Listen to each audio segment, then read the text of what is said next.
Hey, so this is the next stage. We've got about 20 minutes. Tim and I are going to try and just take the remedy down like another level to talk about a bit about what this means for people who are currently living in institutions today and also those that are currently living in the community.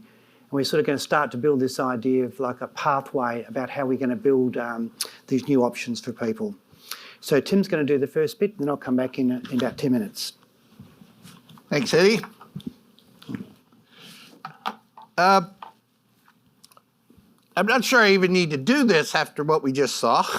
But, you know, one of the questions that we get a lot, and certainly in other jurisdictions and provinces, well, why do we need to close the institutions? These are people's homes. And the technical answer is that obviously that was part of the human rights judgment around discrimination in the province. But really, institutions have been closing around the world since the 1970s. So this is not a new phenomena. Nova Scotia is a little bit behind on this front, that we're really the only province here that has significant institutionalization left. So part of this is just catching up. You know, we know, obviously my day job, I'm a researcher, academic, and we know from all over the world that institutions of any type, whether it's for folks with disabilities or folks, older folks or mental health issues, they don't promote the kinds of outcomes that any of us would like in our lives. The health outcomes, the well-being outcomes, but most importantly, they don't allow, by definition, people to live the life they want to live. So we also know on the other side, and we've just seen a fabulous example, that everybody can live in the community. You know, my first work on deinstitutionalization was in 1980 with the folks that were considered the most challenging in the institution. Every one of those folks is still living a good life in the community in British Columbia. So we know that everybody can do it. And the question, we had to switch the question around because she said, well, are they capable of living in the community? But that's not the important question. The question is, what aren't we doing that doesn't allow them to live in community? So the onus is on us. And that's what the remedy is about, is we need to find a way to support everybody to live the life they want to live in the community. Quote that's always stuck with me, and this is from a mom that I worked with in British Columbia, and I was a young social worker. I had hair. It was that long ago. Like, I had lots of hair, down to here, big feather earring. I didn't know what I was doing. This mom said to me, said, you know, that the thing about institutions is they rob you of your dreams for your children. And that always stuck with me, right? Because, you know, I came at it technical sort of thing, and that just really put a whole different lens on it for me. That what this is about is hope, is opportunity, is given the chance to live our dreams, that all of us should have a right to do. The other quote is more recent from my colleague Don Gallant, who's helped us with some of our work here, and he was very clear, you know, this isn't about closing institutions. This is about building good lives in community. That's a step we need to go through, but that's not our purpose, right? The institutions are irrelevant to our purpose. What is relevant is making sure everybody has a chance at a good life. And that's what we're trying to achieve with the recommendations we've made here. So how this is all going to work, we've touched on a bit of it. So the idea, rather than planning for the population of X institution, what we want to do is make sure we have a system that can plan for John, for Mary, for Mia, that each person has their own dream, and it's their dream, and it shouldn't be collectivized. It shouldn't be put into, oh, well, we need a new service for these 4 people or 4 residents, right? It's not what it's about. It's about John and Mary and Bob and their families, and making sure we have a system that allows them to do it. And the approach we're recommending, which has been used in a lot of places, a highly personalized planning and support system that walks the journey with them, takes direction from them, and has the technical ability and resources to put together what people need to be successful. So that's the whole planning network. The thing is I'll tell one quick story and then I'll move past to Eddie, that one of the things, again, the moms taught me is that, this isn't a one-off. One of the mistakes that was made in a lot of deinstitutionalization is they did everything while the person lived in the institution. Said, oh, we need to set this up, they set that, and everything was fixed, kind of services, and everything was kind of there. And it occurred to me that, well, if the idea is creating a new life for people and giving them a chance to lead a new life, how can we know what they want? How can they know what they want until they're in community and have that chance? So our systems have to be able to respond to that. So we tried to make this as flexible and individualized as possible. So if the first shot is, I thought I wanted to live here, but I'm thinking I want to do this. So this isn't a one step. This isn't about moving people out, as we said. It's about giving them a life and community, and that means the possibility of change, of growth, of development. So we hope that the system we recommended allows that to happen. And it's a little different than the way we've done it in the past, which was, we need to build X number of homes for X number of people and they'll move there. Not what it's about. So we hope we put the right pieces in place. And I'm going to turn it back into Eddie, is going to talk about, not into Eddie, to Eddie, to talk about a little bit about what that looks like in community. Cool. Thanks, Tim.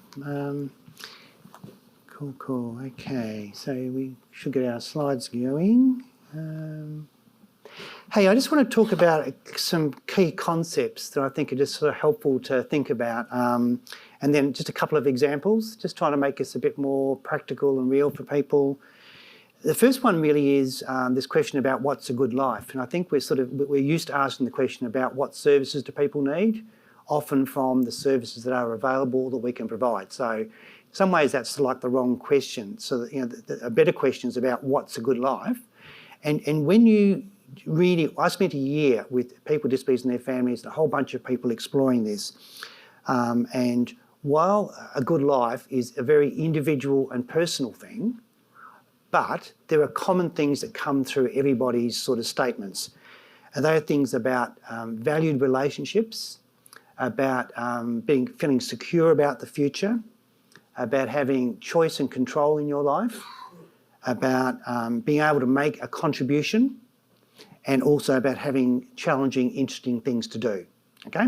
And when you do that, you suddenly realise money and services can't buy or necessarily deliver some of those things, because love and relationships are freely given, and opportunities to contribute to the community are often also freely given.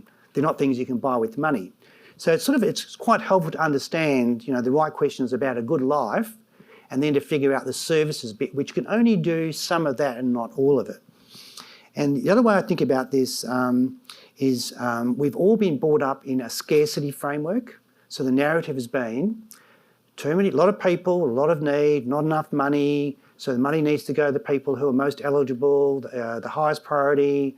So your disability has got to be significant. You've got to have behaviour problems. There's got to be problems at home. All that. So the narrative becomes the job is to direct the resources to the people most in need. Okay. Now the sad part of that is people develop a set of labels and a reputation, and are described by their disability and their problems and their behaviours, and that's the opposite of what we need. Now, a very good friend of mine, Alec Mansky from British Columbia, who's a pretty amazing man, he talks about what's called an abundance framework. And he says, well, if the things that are most important in people's lives around valued relationships and opportunities to have valued roles and make a contribution in community, these are freely given. These are freely given in the community, and in fact there's an abundance of these opportunities, but we need to find a way of introducing and connecting people to those opportunities. And so the magic of that is, it's not like, Maria, who's got, 3 disabilities and medical needs, and it's Maria who loves Italian cooking. She loves Italian cooking. So when you find what people love to do, That's the bit that connects them to other people. Okay, so we go from the negative language to the positive language, and then there's an abundance of opportunity, some of which is around the right services and supports, but there's a whole bunch of other stuff that's really important. So I just find that really helpful. And then as Tim and I have been talking, if we want things to be more personal and more local and more flexible, one person at a time, the two big ideas that drive that are around having quality people alongside you that can get to know you, understand your situation, work with you, work with the community to help you plan and build that. And the second is when you've got an idea of what you want, that the resources in the system are flexible enough to be built around you. Okay, that's why the planning and coordination and the individualised funding are such critical ideas, because otherwise you sort of got ideas but you're stuck with all the resources being fixed. So just a couple of examples. So one is the idea of options for people leaving school, and I just remember clear as a bell, every year a big crisis. Young people that have been at school, leaving school, often they've had to wait for services after they've left school. There's a crisis for the family, there's a crisis for the young person, they lose skills, all sorts of things happen. We're going to stop that.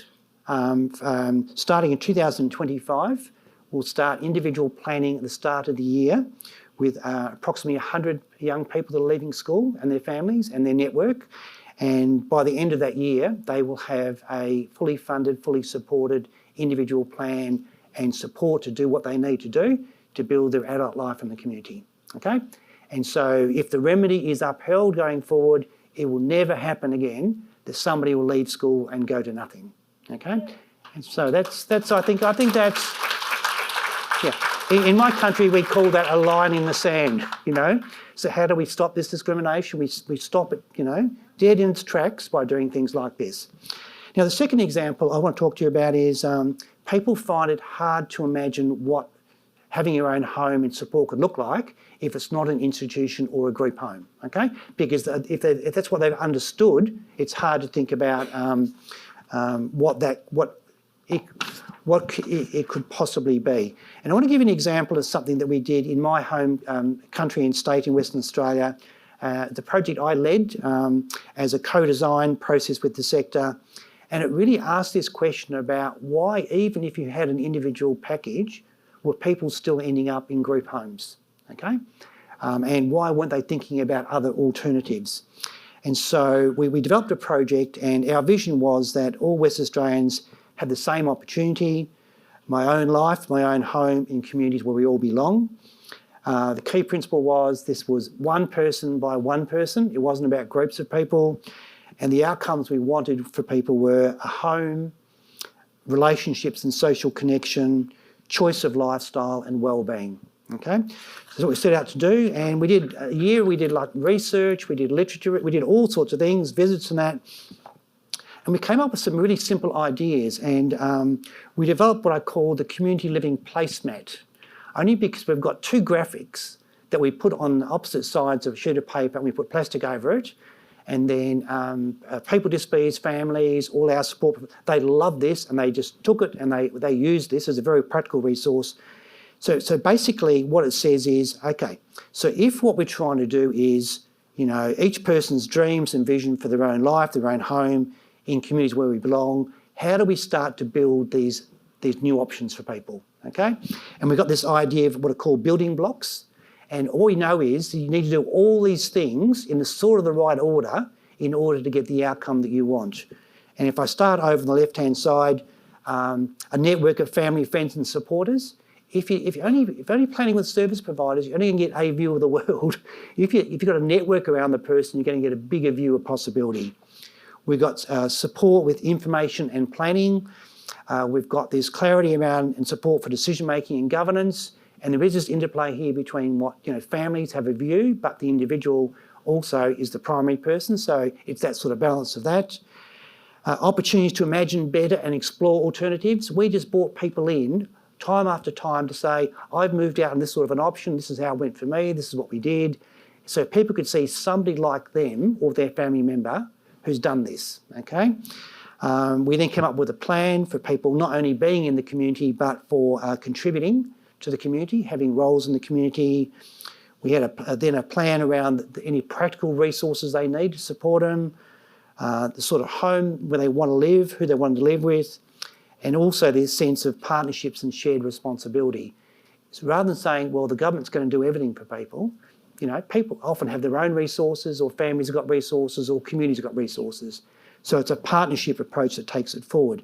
And underpinning this is this idea about each person might need some particular safeguards. So people might need support with decision making or finances, or they might be socially vulnerable, okay? So this is highly tailored to make sure that people are safe and well supported. And so basically, this is just an example of if you wanted to go down this track, you just start building these building blocks. And then funding and support can be provided to help people do that. And then just the flip side of this was, well, what can support look like? We found at least 5 sort of evidence-based models around the world, all of which sort of work for people.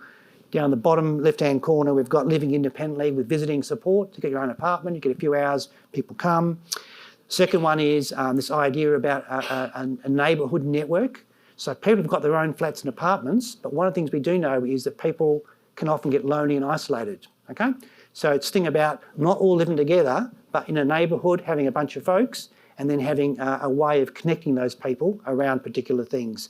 So they get the benefit of their own place, but they get the benefit of a peer network, and they can do things for themselves and help each other. We've got the third one at the top, living independently with support from a good neighbour. Really simple idea. We find ways of locating an apartment or a unit next to a person who might get a rental subsidy, and they're available for in the morning, the evening, they just check in, sort of how you're going, provide a level of support, and then you can have visiting support and sort of family support.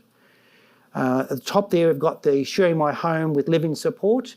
And this is people people with disabilities living with people without disabilities, or what's called home share or shared lives. This is very big in certain parts of the world, and that can be very, very successful. And the last one is living independently as part of a co-housing arrangement. So you've heard of L'Arche communities. I know of some eco-communities that develop little sort of community living arrangements, and often there'll be a person or two with a disability that are intentionally built into that sort of development, okay? So the work we did is, for all of these ideas, the building blocks and the examples, we've got booklets that we provided that talk about the research, the evidence, they describe these, then they give individual stories about what these look like, okay? And so in Nova Scotia, we are thinking that, you know, as we start to help people imagine a broader range of opportunities, that we would start to provide some of these materials in ways that's very accessible, because it is about people, we're talking about informed choice, well, choice from what? If you only have ever heard about it as an institution or a group home, well, you know, that's what you're going to ask for. And so this is about helping people imagine and experience these other alternatives and learn from people like themselves that have been successful in these arrangements. So that's just an example. This is work we need to do here, but it doesn't happen by magic or overnight. But what I'm saying is that it's a very careful process of planning alongside people and helping people imagine better and try stuff out. Okay, so on that, I think that's, so Tim and I have just tried to take that down another level. And before we go back to you, I think we're going back to you, I just want to say that we've actually got 2 sessions tomorrow as well. We've got a family session and a service provider sessions, and we've actually created quite a lot of time tomorrow for Q&A and looking more practically about, you know, for those 2 groups, what the remedy means and what people's questions might be. So thank you very much.